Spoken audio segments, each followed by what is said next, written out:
साथियों, आज मैं एक बहुत ही गंभीर मुद्दे पर चर्चा करने जा रहा हूँ। मुद्दा ये है कि जिस दिन से इज़राइल ने फ़लस्तीन के मज़लूम, गाज़ा के मज़लूम मुसलमानों पर हमला किया, उनके घरों को तोड़ा है, उस दिन से लेके आज तक हमारा वो प्यारा देश, जो कभी किसी भी ज़ालिम के साथ नहीं खड़ा होता था, मज़लूम के हित में बोलता था, जंग में पूरी तरीके से नहीं उतरता था, लेकिन अफ़सोस की बात है कि ये इस्लाम विरोधी ताकतें सत्ता में आई हुई हैं, मुस्लिम विरोधी ताकतें सत्ता में बैठी हुई हैं। ये पूरी तरीके से इजराइल का साथ दे रहे हैं, शुरू से लेके आज तक। मैं अगर शुरू से बात करूं तो जिसको हम बड़ा अच्छा समझते थे, रतन टाटा, एक भारत रत्न, एक बड़े ही अच्छे, बहुत बड़े बिजनेसमैन, बड़े ईमानदार बिजनेसमैन जिनको हम समझते थे, उनकी कंपनी इजराइल को वो प्रोडक्ट सप्लाई दे रही थी जिससे बारूद बनने में जिसकी मदद होती है, जिसके बगैर बारूद बनती नहीं, वो प्रोडक्ट टाटा कंपनी ने सप्लाई दिया है। आपने देखा होगा और सुना होगा कि कितना के जो शोरूम है कपड़े के, उनके बाहर ह्यूमन राइट्स वालों ने कितनी बार प्रदर्शन किया। इसीलिए महिंद्रा एंड महिंद्रा एक कंपनी है जिसकी कारें बड़ी महंगी हैं, गांव देहात में चलने के में उनके लिए कोई दिक्कत नहीं आती, जैसे बोलोरो हुआ करती थी, उस तरह की कारें महिंद्रा जो है इजराइल की फौजियों को सप्लाई दे रही है। इसके अलावा अभी हाल ही में घटना और है, वो ये हुआ है कि औरंगाबाद से एक स्टील कंपनी से मल्टीग्रेड स्टील 3 जहाजों में लदकर कितनी होगी, वो स्टील जिसका उपयोग तोप के गोले बनाने में और पता नहीं मिसाइल बनाने में, हथियार बनाने में इस्तेमाल होता है, वो स्टील यहां से इटली होता हुआ इजराइल जा रहा था। जिसको वहां पर इटली पर जो वहां पर वर्कर्स होते हैं बंदरगाह पर, वो वर्कर्स जो थे उन्होंने जब ये चेक किया, उनमें अच्छे लोग भी हर जगह, वो लोग थे जो इसके खिलाफ आवाज उठा रहे थे, ह्यूमन राइट्स की बात कर रहे थे, जो गाजा में जुल्म हो रहा है, गाजा को मिटाने की बात चल रही है, गाजा को मिटाने पे लगे हुए हैं, उस पर वो आवाज उठाते थे। वो वर्कर वहां काम कर रहे थे। उन वर्कर ने जब देखा ये स्टील इजराइल जा रहा है तो वो समझ गए किस काम से जा रहा है। उन्होंने फिर आगे बाहर आके अपने और लोगों को बताया, फिर वहां प्रोटेस्ट हुए, उसके खिलाफ आवाज उठाई गई। तो वहां की प्रधानमंत्री जॉर्जिया मेलोनी ने इसको जो है वहां पे तीनों जहाज को जांच के लिए रोक रखे हैं। अभी नरेंद्र मोदी जी भागे भागे अभी गए थे इटली और काफी मनाने की कोशिश की गई थी, लेकिन जहाज अभी भी वहीं खड़े हुए हैं। ये कितने दुख की बात है कि इजराइल एक ऐसा शैतानी मुल्क कि जिसको गाजा के, फलस्तीन के अरबों ने वहां पनाह दी जब हिटलर ने बुरी तरह इनको मारा, सर छुपाने की जगह नहीं थी, एक उनको जगह मिल गई, रहते रहते पूरा फलस्तीन धीरे धीरे कब्जा का गाजा को मार दिया। अब आलम यह है कि ग्रेटर इजराइल का प्लान, जिसमें मिस्र की जमीन, जिसमें इराक की जमीन, जिसमें सीरिया की जमीन, संपूर्ण गाजा और पता नहीं क्या क्या कब्जा करने का उसका प्लान है। ऐसे एक शैतानी मुल्क को हमारी सरकार, हमारी भारत की सरकार जो है साथ दे रही है। लेकिन मेरा भारत बड़ा प्यारा देश है, जनता साथ नहीं है, लेकिन ये शैतानी सरकार उनके साथ है। कितने अफसोस की, बड़ी दुख की बात है कि हमारा टैक्स का पैसा, खून पसीने कमाई एक ऐसी सरकार जो मुस्लिम विरोधी है, हर जगह मुस्लिम विरोध में खड़ी होती है। अभी हाल ही में जो हमला दोबारा सीजफायर के बाद हुआ था, एक दिन पहले नरेंद्र मोदी इजराइल जाते हैं और ये कहते हैं कि मेरा बाप है ये, मैं इसके साथ खड़ा रहूंगा। इनडायरेक्टली यही कह दिया गया, बाप के साथ औलाद खड़ी रहेगी। कितने दुख की बात है, हमारे देश पर ये बदनुमा दाग है, ये कलंक है। किसी भी कीमत पर हमारे जहाजों को दुनिया में कहीं कोई नहीं रोक सकता था, लेकिन नरेंद्र मोदी की जो गलत नीतियां हैं उनके कारण हमारे जहाज रोके जा रहे हैं होमरूज में।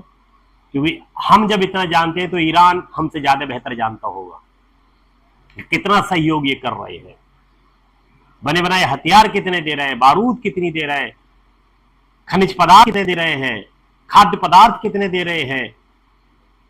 यहां से बहुत से शुरुआती दौर में इजराइल में काम करने के लिए हमारे भारत के वर्कर गए थे, जिसको नरेंद्र मोदी ने, उनकी सरकार ने पूरा उसका जश्न मनाया था, बड़ा प्रोत्साहन दिया था कि इजराइल काम करने जाओ, वो सहयोग करो, युद्ध में हमारा भाई जूझ रहा है, इस तरह का माहौल बनाने की कोशिश की थी।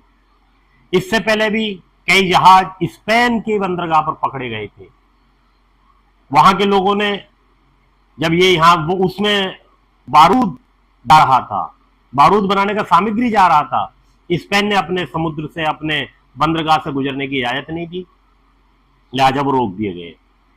मैं देश की जनता से ये अपील करना चाहता हूं कि नरेंद्र मोदी को ये समझाएं कि हमारा भारतवर्ष वो भारतवर्ष है, नेहरू के टाइम से लेके आज तक किसी हमारे देश के साथ खड़ा हुआ, हमेशा मजलूम के साथ खड़ा हुआ। और इस वक्त हम इस हैसियत में भी नहीं है कि हम इस तरह की में हिस्सेदारी लें। आज इसके कारण आज बंद हो गए, पेट्रोल कितना महंगा हो गया, अर्थव्यवस्था डमाडोल है हमारी। अगर डायरेक्टली हम अगर इस युद्ध में हमें घसीट लिया किसी ने हमें, तो हमारा हश्र क्या होगा इस देश की जनता को? क्या देश की जनता को भूखा मारने का नरेंद्र मोदी ने पूरा इंतजाम कर रखा है क्या? आज आलम यह है कि हम तेल नहीं खरीद सकते, हमारे पास डॉलर की कमी होती जा रही है, हमारे प्रोडक्ट निर्यात नहीं हुए, एक्सपोर्ट नहीं हुए, और हमें आयात करना ही हर हाल में, तेल के बगैर हमारा गुजारा नहीं होगा। हमारे पास इंपोर्ट के जरिए विदेशी मुद्रा नहीं आ रही, और सब विदेशी मुद्रा जो भी होती है वो डॉलर में होती है, डॉलर की हमारे पास कमी होती जा रही है। हम कल को तेल खरीदेंगे तो खाली खजाना जब हमारा होगा, कौन तेल देगा? क्या हश्र होगा देश की जनता का? नरेंद्र मोदी को यह समझना चाहिए और थोड़ा सा पढ़ लें। जब तक ना पढ़ पाए तो कोई तुम्हारी पार्टी में कोई पढ़ा लिखा एक समझदार होगा तो कम से कम उसी को पीएम बना दे, ताकि वो आने वाले भविष्य को समझ सके कि देश को कैसे बेहतर उज्जवल भविष्य बनाना जाए। तुम बड़े बड़े सपने तो दिखाते हो, 2047 में विकसित राष्ट्र बना दोगे। 2014 से 2026 तक क्या हुआ है जरा मुझे बता तो दो। जहां हम खड़े थे आज वहां भी नहीं खड़े हैं हम। हमारी अर्थव्यवस्था डवाडोल हो चुकी है, भुखमरी के हम लास्ट स्टेज पे आ चुके हैं, सुसाइड दर कितनी बढ़ चुकी है, स्कूल हमारे बंद किए जा रहे हैं, कारखाने हमारे बंद हो गए हैं, सरकारी नौकरियां हमारे पास नहीं है, और 2047 में तुम ये बना दोगे। बस गाल बजाने से काम नहीं चलेगा मोदी जी, आप गाल बजाते रहते हैं, यकीनन आपके बस का देश चलाना नहीं है। आप रिजाइन दे दो, कोई अच्छा आदमी तुम्हारी पार्टी में पढ़े लिखे हैं कोई तो होगा, उसे बना दो, ताकि वो कुछ भी करने से पहले उसका नफा नुकसान समझ सके। यकीनन तुम्हारे चेहरे पर इलेक्शन जीता जा सकता है कि तुम्हारी पार्टी में ऐसे ही क्रूर चेहरों की जरूरत होती है, ऐसे ही चेहरों की जरूरत होती है जिनके राज्य में बलात्कार हो तो वो खामोश है, जिनके राज्य में कत्लेआम हो तो वो खामोश है, जिसके राज्य में औरतों का चीरहरण हो तो खामोश है, जिसके राज्यों में लोगों की दाढ़ियां और टोपियां नोची जाए तो वो खामोश है। तुम इलेक्शन तो जीत सकते हो इस बिहाफ पर, और अब तो तुम्हें वोटों की जरूरत भी नहीं है, चुनाव आयोग तुम्हारी रखेल बन चुका है। तो इलेक्शन तो आप जीत सकते हो लेकिन देश नहीं चला सकते। मीडिया खरीद सकते हो, देश नहीं चला सकते। अगर मीडिया ये मुद्दे उजागर कर रही होती तो यकीनन तुम सुधर गए होते। सारा दोष मीडिया का है, सारा दोष इलेक्शन कमीशन का है। अगर इलेक्शन कमीशन तुम इलेक्शन हरवा रहे होते ईमानदारी के साथ, जो हारते तुम झटके लग रहे होते तो शायद सुधर रहे होते। हमारी हर बर्बादी के पीछे इलेक्शन कमीशन है, सीबीआई है, ईडी है, उच्च न्यायालय है, हाई कोर्ट है, मीडिया है। तुम्हारे हर पाप के ये लोग भागीदारी हैं। मैं तुमसे फिर ये एक विनम्र निवेदन करना चाहता हूं कि अब मेरे प्यारे भारत को खुदारा दुनिया के अंदर बदनाम न करें। हम कभी भी किसी जालिम के साथ खड़े नहीं हुए, न भविष्य में होना चाहिए। इसलिए मोदी जी, ये जो तुमने हथियारों की तो डील कर रखी है इजराइल के साथ, इसको तुरंत रद्द कीजिए। किसी भी तरीके का सहयोग उसको मत दीजिए जंग में, क्योंकि ये बड़ा जुल्म कर रहा है। ये मासूम बच्चों से मारा है गाजा के अंदर, गाजा के लोग घरों को तोड़ के खंडेर बना दिए गए, वहां भूख और प्यास से मर गए। वहां पर कितना जुल्म किया, जुल्म की इंतहा हमारी आंखों ने अपने जीवन काल में ऐसा जुल्म नहीं देखा, और तुम ऐसे जालिम को सपोर्ट कर रहे हो। वैसे हकीकत यही है कि जालिम जालिम के साथ मिलता है, अच्छा अच्छे के साथ मिलता है, पापी पापी के साथ मिलता है। घर से जो गंदी नाली का पानी बहता है तो गंदे नालों में ही जाता है, और जब हिमालय से कोई पवित्र धारा बहती है पानी की तो वो फिर गंगा नदी और जमुना नदी और दूसरी नदियों में जाती है। मोदी जी, तुम्हारी जो असलियत है, तुम अपनी असलियत की तरफ जा रहे हो। खुदारा इसको सुधारने की कोशिश करो। अटल बिहारी वाजपेयी भी, हालांकि लोग उनको अच्छा बोलते हैं, उनके अंदर भी बड़ी खामियां थी, लेकिन फिर भी वो कभी भी इसराइल के पक्ष में नहीं थे, वो हमेशा फलस्तीन के पक्ष में थे। उन्होंने अपनी आंखों से ये सारा जुल्म सितम देखा था।